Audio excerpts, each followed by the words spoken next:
We are live on the internet. All right, Tommy boy. I'm gonna knock out how to change your reprice it so it doesn't get touched for 30 days. Let me get logged in real quick.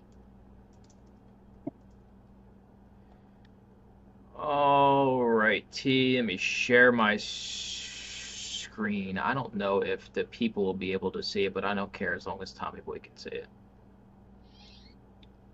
All right, you see my screen, Tommy? Yes, I do. All right, so you want to go to your FBA template. You're going to hit View Edit Template. And all you're going to do is change this listing date to 30 days Oh, okay. and then just scroll down and save it. Boom, it's done. Boy, I guess Johnny be all over me for not knowing that. The hell with him, he's not here. Thanks. So, for those of you that use Scoutly, have you guys been noticing a lot lately that if you're out scanning, you get an accept when you go to list it, says you're restricted? I think, well, with the restrictions, no. I know there's been a lot of people complaining about discrepancies uh, just from the overall price side of things, but no, restrictions, I get them right away on Scoutly, and then I just go to Seller Central on my phone and apply for it. I don't have any of the ones where I get home and I'm restricted in it. This happened to me a lot the last, like, 2.5 weeks ago. I went out and did a couple thrift stores and came back with a lot. All the ones I picked came back as green, or if they were red, it was something that said, okay, I'm willing to take a chance on this. I went to scan it in to list it, and then I was restricted, Yeah, it and I was couldn't get weird. ungated. I I did run into that, but that was like a month and a half ago. Like I would get home and I would list things, and I would just have to keep moving that stuff to my last box because I got approved for it right away. But that was a while back. I don't. I think these apps are having problems trying to figure out Amazon's API. I don't know what's going on, but I will say there's lots of people complaining about discrepancies, Scout IQ, Scoutly. So when you actually list the item, it's nowhere near what it should be. I download the database every day. I'm sure we all do before we go out, but I don't think the information they're pulling from Amazon is like that up to date. I don't know if they're not uploading the database on their end as often, or if there's just a disconnection somewhere in between, but we're kind of screwed. There's nothing we can really do, like especially with the restrictions. There's no way you're not going to sit there and scan everything at the store to see if you're restricted in Amazon in addition to Scoutly. Like that's insane. You'd be there forever. I had one that came back restricted, and they're asking for a GTIN number, which uh, I went to AI and I tried to find the information, which I did. It's about a 6 to 8 digit number, and I can't get it to take that number. Yeah, they're not Anybody? gonna those JIT10 exceptions. They're dusted, done and dusted. You have it removed or liquidated. You can Brian. Have you tried hitting the R on Scoutly to see if it's restricted, and does it still say you're approved, and then when you list it, you're restricted? Well, what happens is if I'm out on my phone, instead of opening the Amazon app, it opens up the web browser, which is like this freaking big. So I open up the app and then scan it with the app. Today it happened to me twice and I was approved instantaneously. But I went through a stretch about 2.5 weeks ago where I went and scanned a bunch of stuff, said it was okay, it came back green. I go to list it, bingo, restricted. I will say I definitely have had more of those auto gates approved in the past 2 months than I have in my whole career. I don't know what they're doing with these brand gates, but I run into those every single day I'm outsourcing. I probably knocked down like 10 or 15 of them. And it was a month ago. I was getting them like every other thing. I'm just like, this is insane. But I get auto approved for every single one. But that just tells me that they are planning another brand purge of sellers. It's kind of the conclusion I've drawn from it. So apply to them all. I mean, even if it's something you scan and it's accept and like it's restricted and you maybe you're not going to buy it, I still would just apply through just to see if you can get auto approved for that brand because I do think they are going to drop the hammer and close some more doors on some people. From what I've seen, I've gone through a few hundred brands, and there's a few brands that have started hard restricting as well. Not really major brands, but there's also some really small niche brands that are also hard restricting and actually asking for invoices. I haven't seen many issues with them. A good example is Amherst Records. There's maybe 3 CDs in existence that follow it, but it's hard gated for some reason. So it's definitely coming, I'd say.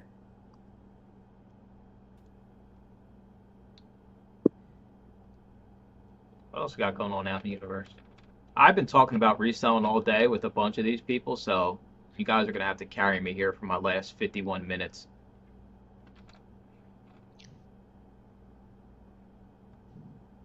Mike, what's your favorite Aussie song? Man, I'm not big on Sabbath and Ozzy, honestly. So I mean, it's unfortunate that he passed away, but I guess it would be Mama, I'm Coming Home. Crazy Train. Nah, come on, dude. That's just because you're at the Wolverine games and they're playing Crazy Train. You're in the student section getting nuts, doing keg stands and whatever. All right. Amen, brother.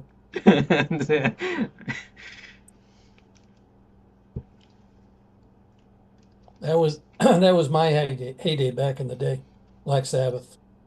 Sales have been decent for me. I got no complaints about sales. I don't know how it is for anybody else, but my sales have been on par with what they have been. So no complaints on the sales front.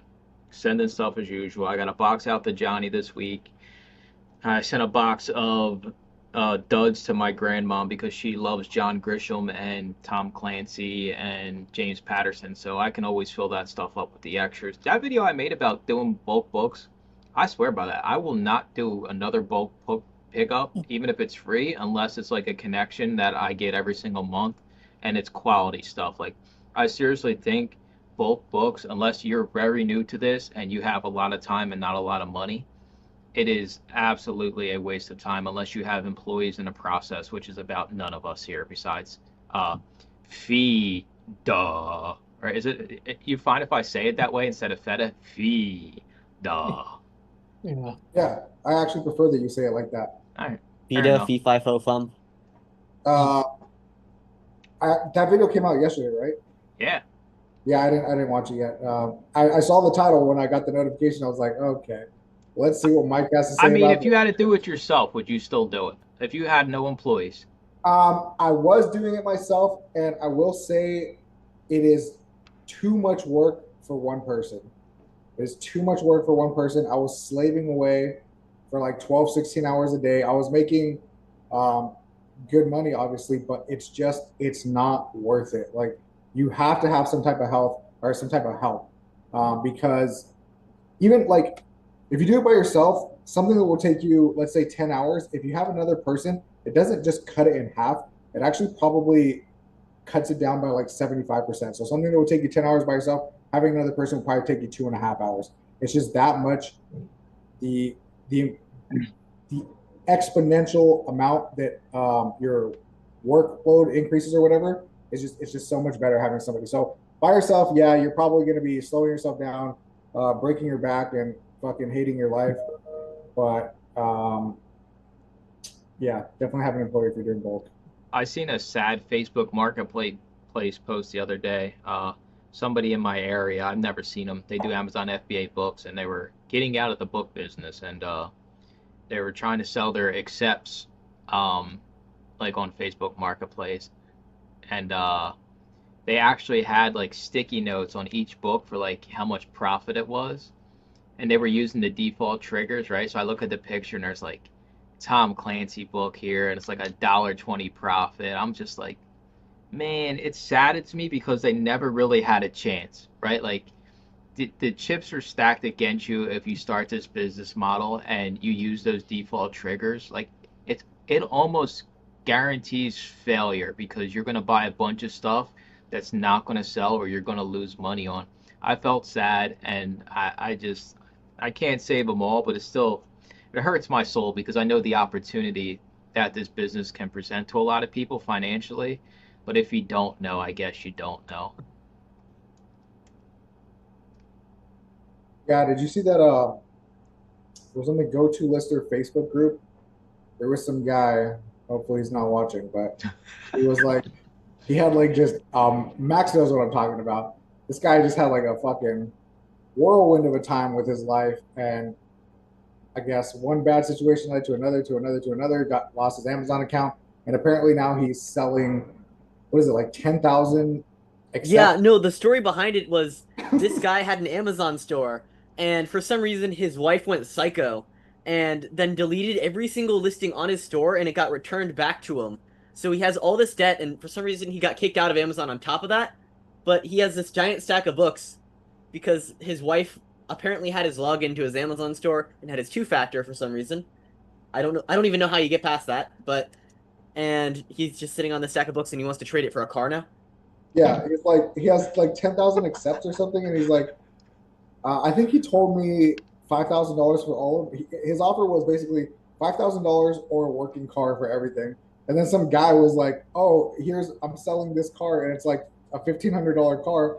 And the guy's considering it. So I'm like, dude, why would I pay $5,000 when I can buy this guy's $1,500 car and then do that deal? It's just like Oh I don't know. my Everything God. about it seems really, really suspicious. I mean, if everything is true, he said he had to go to jail or prison or something for this whole ordeal. I don't even know.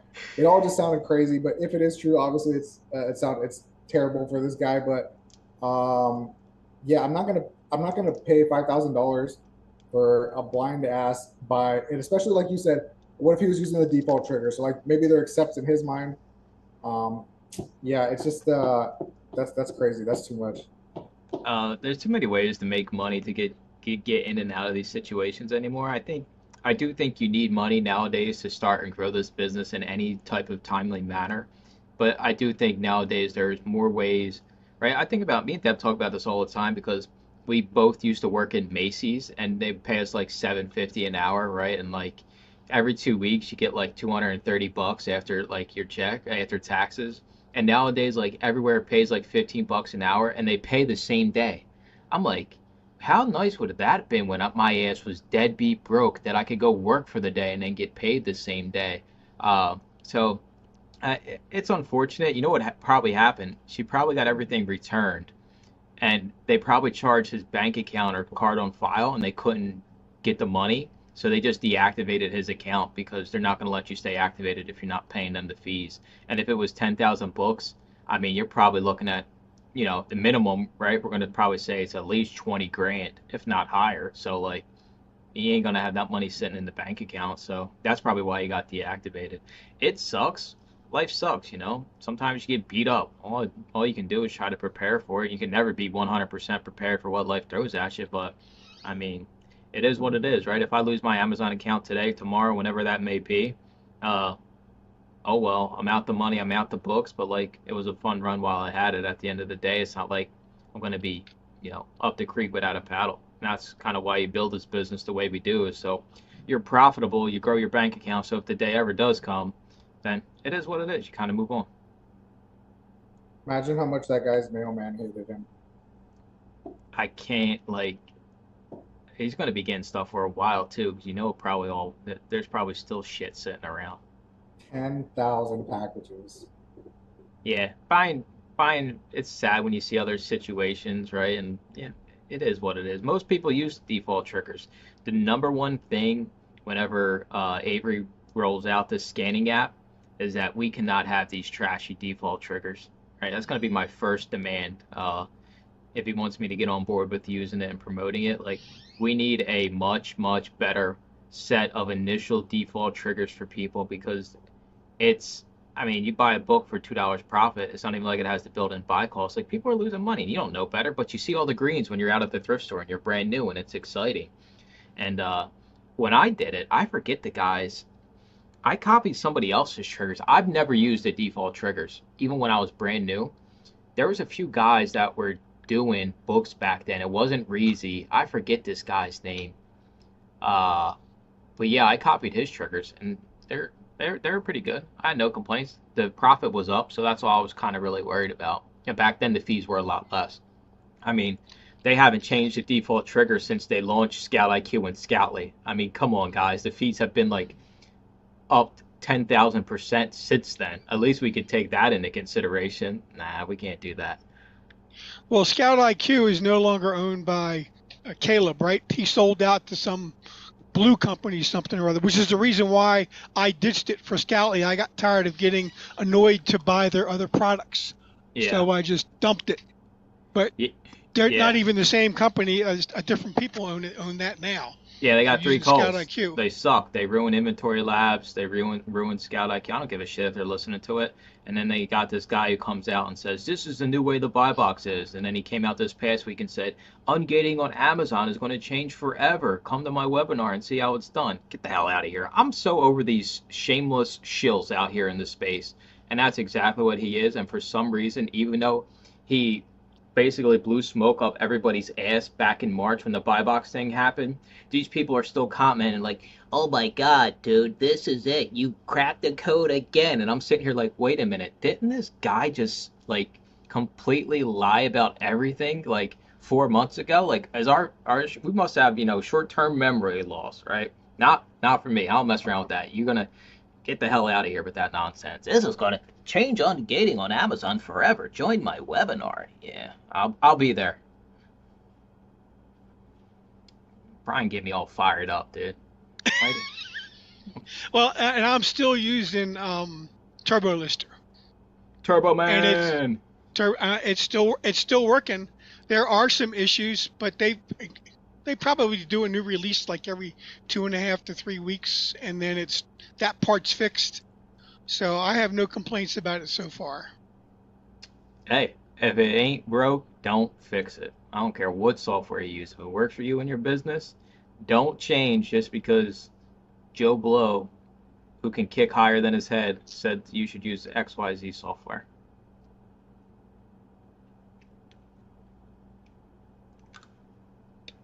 All right, Mike, I have another question for you. Fire. It's funny you should bring that up, Brian. I'm going to switch over to Scoutly tomorrow. I've had it with Scout IQ. Seems like this whole week it's been running like ungodly slow. I just see the wheels spin and spin. So I think tomorrow I'm going to make that move. My question, I know about the 9.99 as far as the no FBA offers, but going back to the rank and the e-score when it's showing up red, what's your minimum on the e-score? Or what do Um, you? I'll give you mine and then I'll give you what I recommend. I don't if there's no FBA and the Mhm. e-score is like 1 and I can sell it underneath the new buy box price like a heavy discount, I'm still going to buy it. The only thing I caution with that is if you find a lot of this stuff, it might sit in your inventory for a while, but I'm confident some point along the 12-month mark it will sell. Now, if it was a newer seller, I'd probably shoot for at least 10. In your case, I would probably say 6, so it's at least once a month that the item sells, so it doesn't sit there as long. And what do you say about the rank? Did you look at that at all? Nah, rank. They could delete rank from the scouting apps. I think it has no validity because it fluctuates so much. If a book's 7 million and it sells today, it jumps all the way up to like 1.2 million. So like the rank really is just doesn't make sense. Cool. That's all I got. Thanks. I used to rank when it comes time to start purging. When something gets past the 6 month or 7 month mark, when I sign on to Amazon, I look at the rank and I look at the change. And if the rank is dropped and it's dropped like another 120,000 or whatever it is, and I'm looking at, and my price is already down to 9.99 or lower, it's time to go ahead and liquidate or destroy that book. I don't do it so much to CDs because the storage costs on those are so much less. But for books, I do use the rank when it comes time to make a purge decision.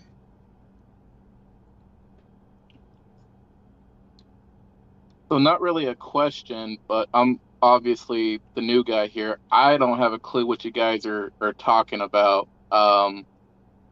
So So when you scan an item and it scans red, right, on your and like you use Scoutly or Scout IQ. I don't do either. I just started. Like I attempted eBay beginning of last year. I couldn't do it for two reasons. One, my car was in disarray, so it was very difficult for me to go to these places. And second, I just got frustrated because I couldn't find anything. Like everything, that I looked up, I was looking. I started as the everything buyer because obviously I don't know what to look for. But everything that I looked up, these people that were selling them at an extremely high price, and there was no point to it. I just got frustrated with it, and just a life in general just kind of got in the way. And then here recently, I started thinking about joining again. I started listening. Past week, I've been listening to your podcast, and I thought about getting started again. So So I'm like new. you're new, but I'll show you an example just so you can have an idea of being a new person. So if we look at the screen that we have here, right? So we're talking about no FBA offers. So when we scan an item, the second column is the used FBA offers. So when you see an item and you scan it and it's red, it's not green like this one, but there's nobody in this column, there's a good chance we can sell this item even though it's a reject, as long as the new FBA price is above it, right? So say for example there was somebody on this and it was listed new for $50. Well, we can't sell our used one for 98. But if there's no FBA and the new one's at 50, I would buy that even though it says red reject up top, and I would sell it for like 29.99, right? So the only thing we really talk about is looking for zero in the used FBA column, and then if there are no used FBA offers, can we buy it and give a discount off the new FBA price? That's kind of the big hack that we've been doing over the past 2 years. So not all rejects are rejects. And that's why I tell everybody, like, when you're scanning, look at your phone. Don't just listen for the green, because a lot of items I sell, probably 20% of my inventory is no FBA offers that would scan red every single time, but we still buy them because when we're the only person selling it, we kind of can control the market price. Gotcha.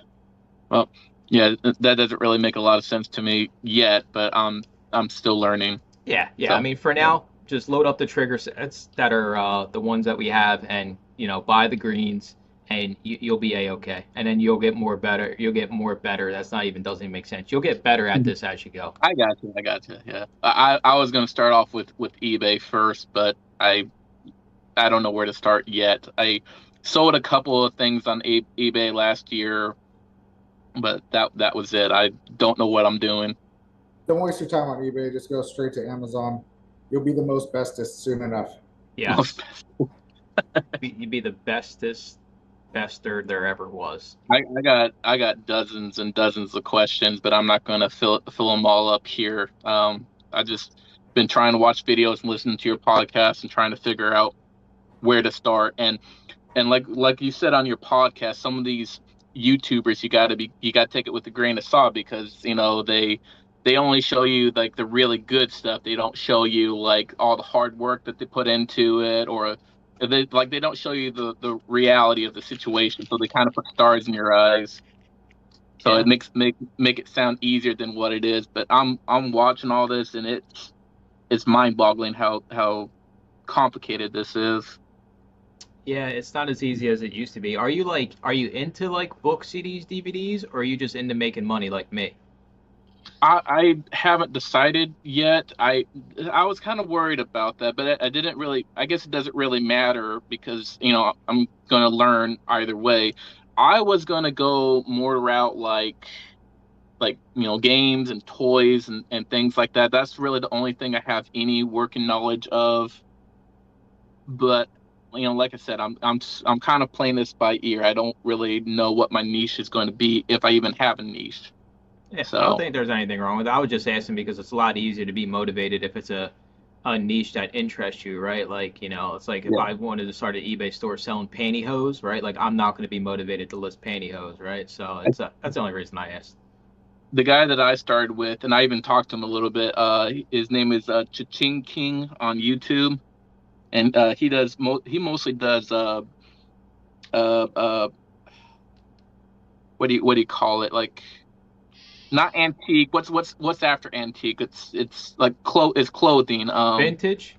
Vintage, yeah. That's mostly what he does. It's vintage clothing. I mean, he does a variety of things, but he's giving me some helpful tips. But he's on eBay.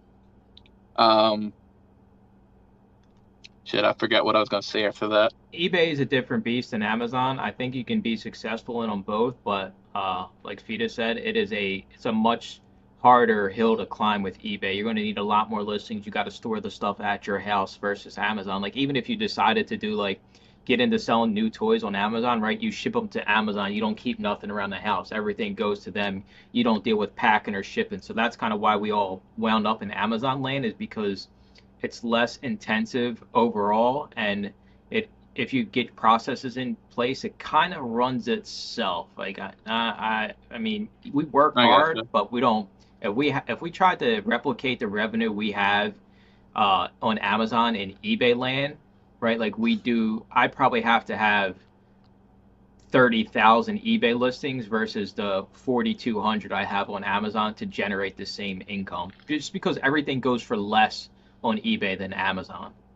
I gotcha. But We you'll got figure it out, man. You'll figure it out. You just jump in, you Oh, I know. figured eBay because we got a plethora of consignment shops, thrift shops, flea markets. They're all over the place. Yeah. I live in a small town, Tennessee, so there's not a lot of big retail stores here. Oh, Are you at least familiar with like the fundamentals of Amazon, like FBM, FBA, all that type of stuff?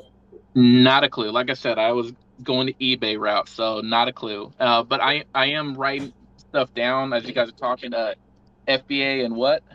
FBM. So what I would suggest is go to a lot of Mike's earlier videos just so you can get like a foundation and understanding of like the actual fundamentals of how Amazon works and what are, um, I guess the the structure that we do. We use FBA, which is fulfilled by Amazon, so we don't actually keep the items at our houses or our warehouses or whatever it is, and then ship the items to the customer. We basically source the items, send the items to Amazon in bulk, and then Amazon will fulfill the items once they're sold. So with eBay, so eBay and Amazon are a lot different. With eBay, it's easier to sell an individual item as opposed to Amazon. But the thing is, like scaling eBay is a lot more difficult because if I wanted to list 4,000 items, well, I have to have those 4,000 items, right? I have to physically have them. You have to have them with Amazon first, but with eBay, you have to have them. You have to somehow have some type of like catalog system or a way to find the item. If you get 50 sales per day, Yeah. yeah, if you're getting 50 sales per day, you're gonna have to find those 50 items. You're gonna have to package those 50 items And that's a lot of time. Exactly. It's a lot of time. It's a lot of real estate that you have to dedicate to those items. Which I don't have. FBA, yeah, exactly. With Amazon FBA, most people don't. I mean, you can do this out of a one-bedroom apartment. With Amazon FBA, you can source, let's say you source 200 items at these stores that you're talking about that are in your town. Then you get those 200 items. You basically just literally scan the barcode. It'll populate into your Amazon FBA store. You box it up, you ship it to Amazon, and that's it. They deal with the rest of it. And not that simple. It's not they don't deal with the rest of it. You deal with like the back end stuff, the repricing, all that type of bullshit. But in terms of the rest of the physical labor, all the physical labor on your end is completely done. So what I would suggest is go through Mike's videos, watch all the old stuff, get a basic understanding, because it sounds like you kind of just kind of dip your toes in right now. Like this is I did. Like you were literally just born into this right now. So you have to at least you're not wrong. understand, and see if it's even for you, because this might not even be for you. You might be more of an eBay guy than an Amazon guy. I don't know yet. I don't know exactly. yet. You don't even know. So I would watch like at least 15 to 20 hours, let's say 10 hours of video. Watch 10 hours of videos, get a basic understanding, and then you can kind of make a decision from there. Yeah. And like these YouTube videos I've been watching, they haven't really been helping that much. It's I don't know. They don't get into the basics or fundamentals. They don't. I don't know. It's just it sounds. A lot of these videos I've been watching, it sounds more like they're bragging than anything. But maybe I'm just not watching the right videos. Yeah, it's tough, man, starting out, because like you said, a lot of the stuff that's going to be recommended to you is just going to be like the big bolo sales or the videos where they find this crazy stuff. Like you're looking for like almost walkthrough videos, right? Or like a day in the life video of some eBay sellers to kind of see like what they got to deal with, these big eBay sellers. The same with Amazon sellers. They just you'll find your way, and you got the group, you got me. You can message me whenever you want on Discord, and I'll shoot straight with you and give you a good answer. Yeah, No, I'm definitely. I know I'm not very disciplined. I'm trying to work on that, but this is something that I need to really work on because these 9 to 5 jobs, they're not working out for me. I just got a new car, and now I have a new loan, so I have what 4 freaking loans to pay off every month, and I hate my job, and it's just yeah, I got too many expenses right now, and I'm not going anywhere in life right now. I would say, I'm very stagnant. well, Landon, like just to be completely blunt with you, um, if you're not if you're not like very disciplined and not a self starter, this is going to be very tough for you because I understand that, and yeah, with a nine to I five, with a I nine may to five quit. job, there's going to be structure. You're going to have somebody telling you what to do. If you have the freedom to not do it, it's so easy to just be lazy. Like, take it from me, take it from anybody in this group. Like, being lazy is like, it's fucking easy, right? Working is hard. So if you're doing this out of the comfortability of your own home or whatever, or you get to make your own schedule, most of the time you're gonna find an excuse or find an opportunity to just not do it. Like this happens to me all the time. It's You're very not wrong. yeah. You're not wrong, and I already Another do thing, that. another thing is, this is especially with me, actually related to Amazon. It's kind of a slow start. It's a very long ramp up period. It's not like you're I going to see understand. money, especially with this model that we do.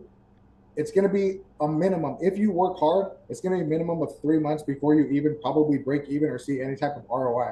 So just keep Yes, that in the back yes. of your mind. That this is No, I a understand, slow ramp and up. this is not my only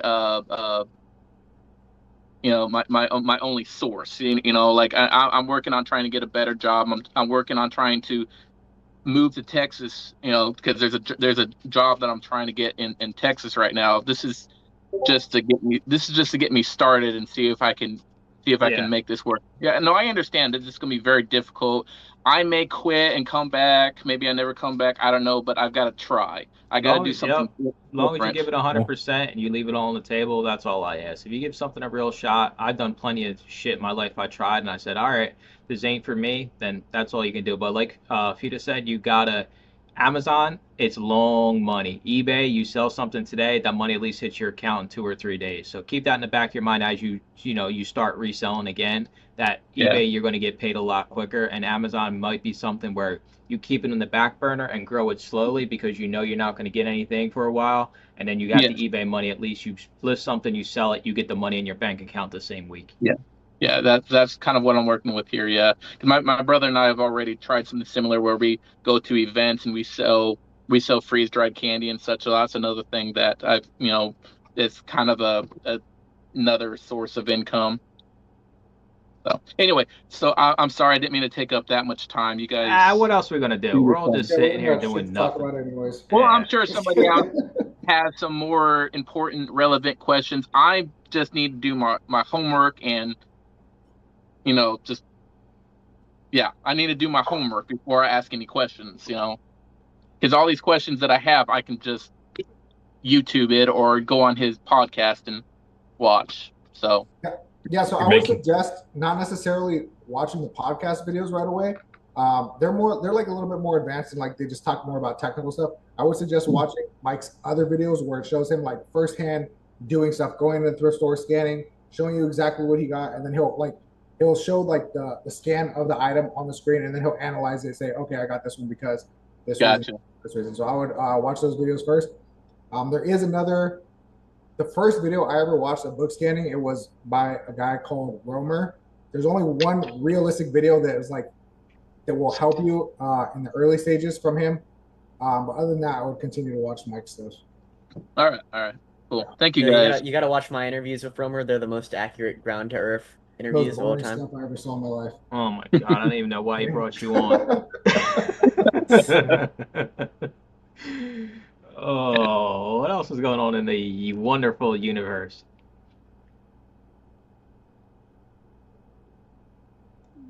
I just also wanted to give some advice not to like think too much about which niche you're going to be in because I started with books. I think the best way is just to get started and just jump in. I think I started off sending a box of 30 books, and then over the course of a couple weeks, I realized I don't want to do books. And so then I went over to DVDs, and I liked DVDs for a little bit, and now I'm full-time CDs. So you're going to learn as you do it. So that's the only way to do it, is just jump in, start, and then that's where you're going to get your questions from. But I really recommend, like, if you have trouble keeping yourself accountable, it helps me a lot. I signed up for the one-on-ones with Mike, and so like I'll give myself a goal, and he'll help me check in to see, because it's easier than just trying to figure out the answers to his questions by watching in the YouTube. Is like it helps to have the one-on-one so that like you could be like more direct with your questions, and it helps me stay on track, because sometimes I'll fall off the wagon and not send anything for a couple weeks, and because I know I have my call coming up, it'll push me to send a box before I have my next call. But also, ChatGPT also can help you if you're not sure, if you feel like you have too many questions. You can sometimes come up with a prompt to say like whether or not to send a certain book in or not, or a certain CD. Um, Yeah, I've never used GPT or whatever. Yeah, so I don't know really anything about it. I know it's an AI. That's all I know. It's basically like Google, but more sophisticated. Go to chatgpt.com, and instead of every single time you're about to Google something, just put it in there. It'll be a lot better. Just like train yourself to never use Google anymore. Train yourself to just ChatGPT everything. It's the same thing, but it's more sophisticated. You can get more concise answers, more advanced reasoning. Google's just dog. Okay, cool. I got two good questions from the YouTube chat. First one is First one is it worth it to use a repricer when starting out, or is Scoutly and Turbo Lister enough? I like to kind of give people a good rule of thumb. 200 once you have 200 active units, you should you have an inventory of 5 to 8,000 and you're not using a repricer, you are literally missing out on tens of thousands of dollars. You need to get a repricer yesterday. And if you were just thrifting media, all you need is reprice it. If you're doing anything besides thrifting media, if you're doing like eBay to Amazon, Amazon to Amazon, then you want to look at Be Cool or Aura. But if you're just doing thrifting and you have that many units at Amazon and you're not using a repricer, I promise you, if you set it up, you will make the most money you ever have in the next 30 days on Amazon. If you're doing, and it's super cheap. It's the cheapest one out there. I'll send you the link in the chat. How long should I expect to wait for my books to start selling after sending them into Amazon via FBA? This is a loaded question. If you're new and you don't have the buy box, sales are going to be slower in the beginning. But once your items are scanned at UPS, some of them are available for sale on Amazon. As a new person, it's going to take some time. If I had to be honest, if you just sent your first box into Amazon and you don't have the buy box, it might take you, from the time you drop it off at UPS, you might be looking at 3 to 4 weeks to even sell one item, right? But we're only talking about one box of books of 40 books. The best piece of advice I can give is be as cheap as you can in the beginning and be consistent and send the box every single week. As you kind of do that, you don't spend a lot of money out of pocket. You get some sales coming back in. But make sure when you're pricing your items initially as a new seller, you are super aggressive. So when you list that item to send to Amazon, you are the lowest priced. You don't want to wait in line second, third. You're not buy box eligible, so you can't afford to wait in line. So when you list items as a new seller, you want to be the lowest FBA price every single time you send an item to Amazon. But yeah, you're probably looking at 3 weeks, 4 weeks, maybe 5, depending on how much you set and how fast moving the items are. I can't believe you have 5,000, 8,000 items and you don't have I'm literally mind blown that you made it this far without a repricer. So kudos to you, Trish, for being a hard ass worker and getting that many units in, because the repricer, and you're in the group, so make sure you get in the Discord, because I'm curious, once you get the repricer set up, how much of a difference you see. So shoot me a message in Discord once you get it set up, or if you have any questions about it, because it's literally gonna change your business. I'm just curious, if they decide to reply back, what's their sell-through rate a day, or how many items do they sell a day on average? I'm just curious about that. Yeah, we'll find out when she responds in the chat. I have 800 active listings but no repricer. How much percentage of sales increase should you expect once you start using? Victor, you need a repricer, dude. It's so cheap. Reprice It is literally dirt cheap. It's basically free. It's a free 30-day trial, and you're going to pay $16.95 a month. And I guarantee you, if I had to put a percentage, your sales are probably going to at least 5, if not 10x. I don't know what anybody else's opinions here, but I'm probably comfortable saying your sales will 10x if you have a repricer versus not having one, if not more than 10x.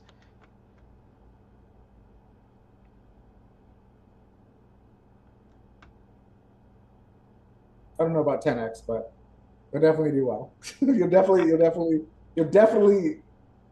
make up that $16 that you're going to spend. Is definitely going to be worth it.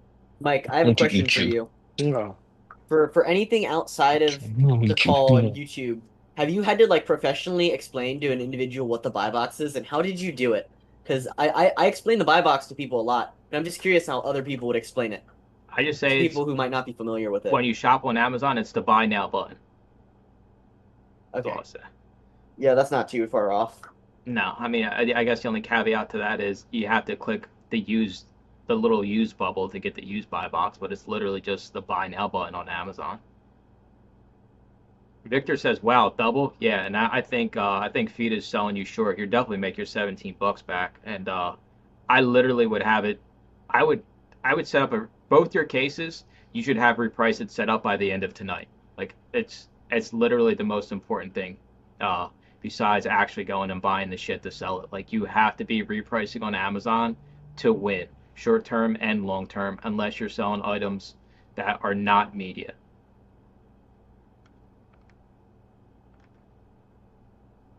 What are your thoughts on a low taper fade? The hell does that even mean? That's what these kids get, dude. These weird haircuts these kids get. I don't know. Look, I had the same hairstylist for 20 years, and my last haircut, she was out of town, so I went to some random ass dude. I don't know if he fucked my shit up or what, but Nah, dude, you look good. damn, thanks, Mike. Yeah, dude. I don't need a hairstylist. Yeah. I'll be like Landon soon enough. It slowly stops growing in all over my head, and I shave my own head. I use a number 2 clipper Exactly. Yep, and yep. shave my own over head, here. and then Deb takes care of all the hair I miss. But yeah, you don't need anything fancy. I mean, if I could go back, like I'd probably just have a sweet ass mullet. Like forget the low taper fade. Like I'm going straight mullet, Patrick Swayze, Roadhouse style hair, right? Like the luscious locks. I walk into the library and the ladies are like, "Come to the back room, Mike. We got stuff for you."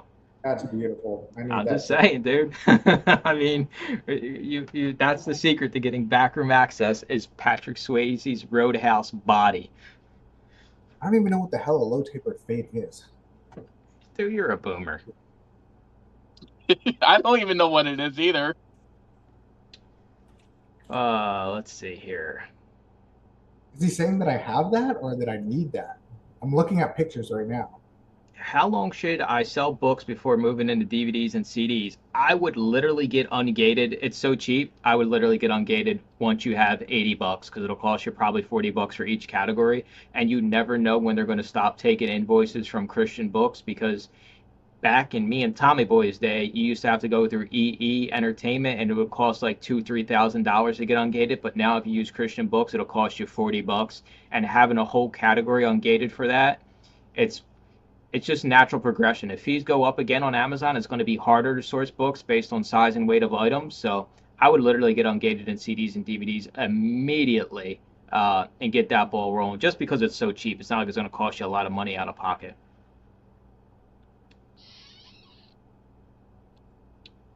I love the storage unit from Swap Me. I usually find good out of price DVDs from Swap Me. No mullets allowed in my home. Roadhouse bodies are allowed though. Unbelievable. That ain't gonna happen. I did shout out to Paco. He's not here. Maybe he watches this, maybe not. He kept yelling at me every one-on-one. Mike, you need to go to these flea markets. I'm like, dude, I got calls on the weekends. I do have a flea market that occurs on Tuesday mornings, and I strolled my ass out there last Tuesday morning, and I knocked it out the park. Spent like no money, got an IKEA bag full of good quality stuff. Believe it or not, some of these people have textbooks. No, I didn't sell them myself, but I sent them to the buyback company. So yeah, I'm gonna launch my flea market textbook flipping course sometime in the near future. The price, I can't say the price yet, but it'll be worth its weight in gold. But no, go to the flea markets. And the rummage sales. I seen another church rummage sale sign the other day, and I thought of Tommy Boy because I just see him in there. He dresses up real nice. He acts like he's old and forgetful. I forgot my wallet, guys. And then they're just like, take it, man. Just take the stuff. We just don't want to see it no more. Church rummage sales are amazing. They literally give stuff away, and the quality. Everyone I've gone to, like the quality is knocks it out the park. Like if they got books, they're gonna have banging religion books. They're gonna have banging Bibles. The DVDs, you guys seen the DVD haul I had, $1 a piece, right? Like you literally can.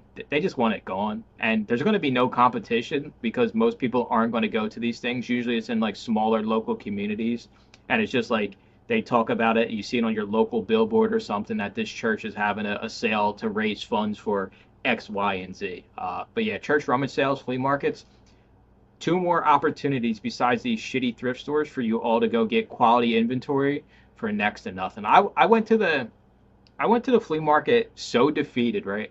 I know I try to tell everybody like be positive, be positive. I go to a flea market. I'm like, I'm not even bringing a bag. Like, I'm not gonna find shit, right? So I walk like a mile down. I get three flea market booths in, and I'm like, shit, I gotta go back and get an IKEA bag. So I had to walk all the way back to the car. It's 95 degrees.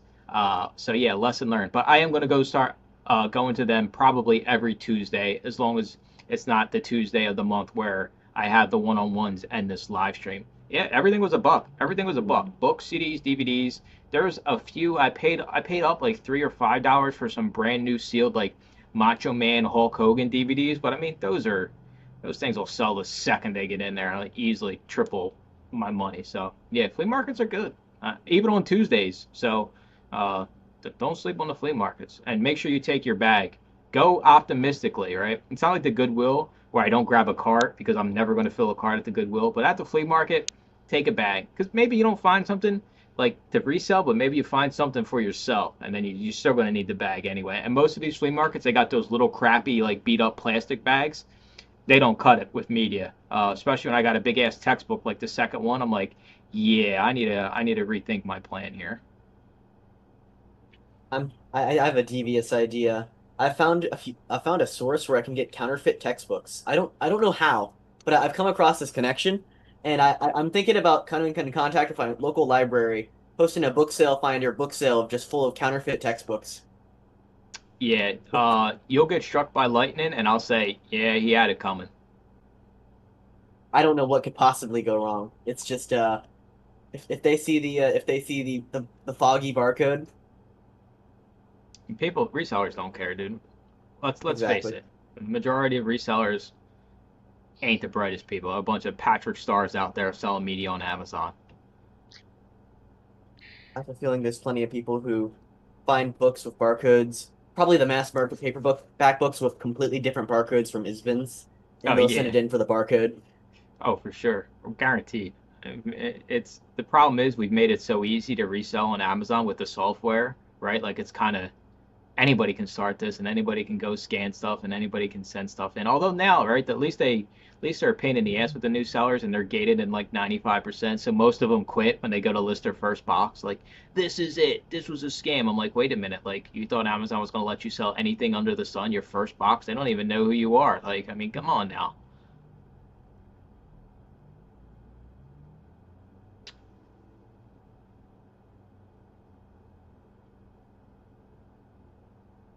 I just found another church sale coming up, and they offered a pre-sale the day before for an extra $5. Whoa. That's not the kicker. The line below that said scanners, an extra $15. So even the church is getting hip to people scanning, coming in to buy their books. I'll That's listen. I'll cover the first, fee, Tommy boy, and we'll split the profits. first one I've ever seen. I don't mind paying the extra money to get in, but the scanner kind of threw me for a loop. I don't know if the little ring scanner could, if you could get away with that or not, but Ah, uh, dude, $15. It goes to a good cause. oh, I'm not worried about it. I just say that's the first one I've seen like that. I've got three this weekend, and I have to decide which is going to be the biggest or the best one to go to. We're starting to. run a little low on the garage sales, especially the neighborhood garage sales. The season's kind of winding down. Same with the church sales. They normally start early on in the season. So things are kind of slowing down there, and we'll pretty soon have to go back to doing the estate sales, which I'm not really looking forward to, but they're still good to when there's nothing else to do this winter. Unless you want to go back to Greedy Will. Uh, estate sales will work as well. Hey, don't throw shade at Goodwill. I found that $130 book from Goodwill. Yeah, the first Every and once in a last. while, when I Back in take fashion. when I take my duds in there, it's hard not to go in. So I will walk in when I drop my boxes off. And yeah, every once in a while I'll pick something up. So I mean, I can't say I'll never go there, but only when only when I'm dropping off boxes of duds. Uh, does anybody here, sitting here on this Zoom with me, that doesn't have one, that would like one, that would use one, need a ring scanner? Not you. You don't need one, and you make money. Hey, I'm always looking for more rings. Suzanne, I you have need plenty of one, people who use Suzanne? them. A what scanner? Suzanne needs one. A ring scanner. You're too new. You're automatically eliminated. Damn, Yeah.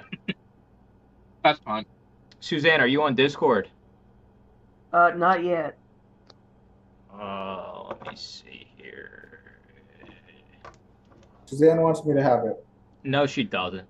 She wants you to give yours up instead of mine. She gave me the look of approval. She winked at me. She said, "Take that No, ring statement." no, I she's don't like it.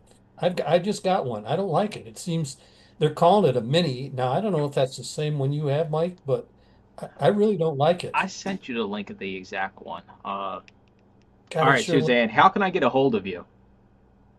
Uh, Don't say anything that's public because it's on YouTube. So if you don't want your information out there, do not say it. I can ask you after I end the live stream. So I'll get you at the end. okay, alrighty. What else we got going on? 5 minutes. Wait, why are you giving away the ring scanner? Just curious. Because I can do what the hell I want. I'm a used book guy. Damn. Okay. My bad. Because I didn't somebody know paid the for time. half of my Applebee's meal a long time ago, so I can afford to give away a ring scanner. We split the bill. I tried to give this away, and like when Tommy Boy won the Dymo and didn't want it, the person that won this didn't even reach back out. So I had this sitting here, and it's doing me no good. So I might as well give it to somebody here that'll put it to use. Now it's not the e-yo-yo, Suzanne, but it works just as good. And I will send you Okay. over like the book you can print out so you can set everything up because I don't have like the actual book. I'll send this with it. It's the printout to get it set up. But yeah, this thing's got good reviews as well. And I tested it and it works pretty good and it's like brand new. I actually got this. Somebody donated books to one of my libraries and this scanner was in there, so I got this for free. So I'm just passing it on. Sounds good. 4 minutes and then I'm out of here. I got to go food shopping at Walmart and then I'm gonna get a falafel bowl on the way home with some mixed veggies, some spicy feta. It'll be good. Yeah.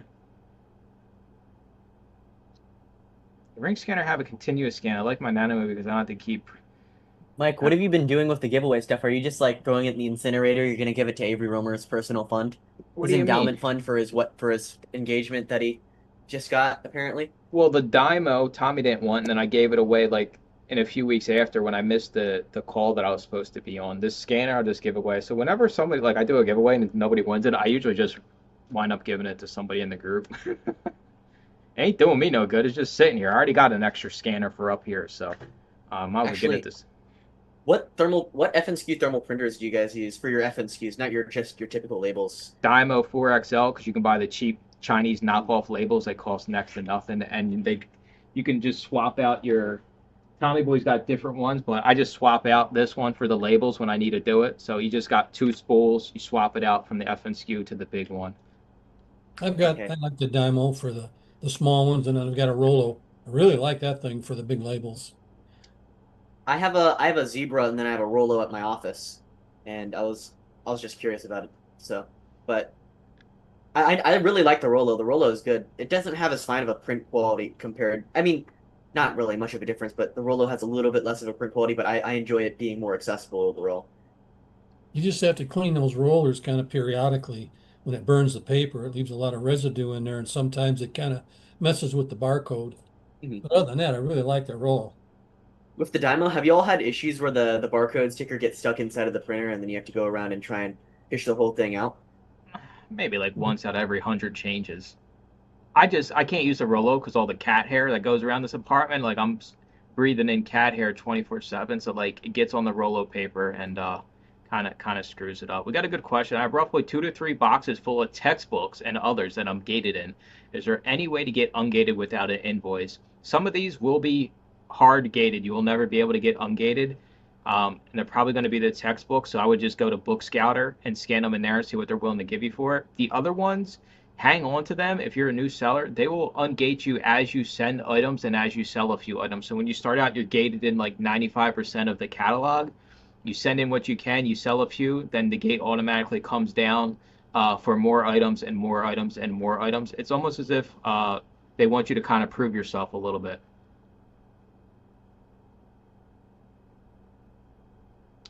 All right.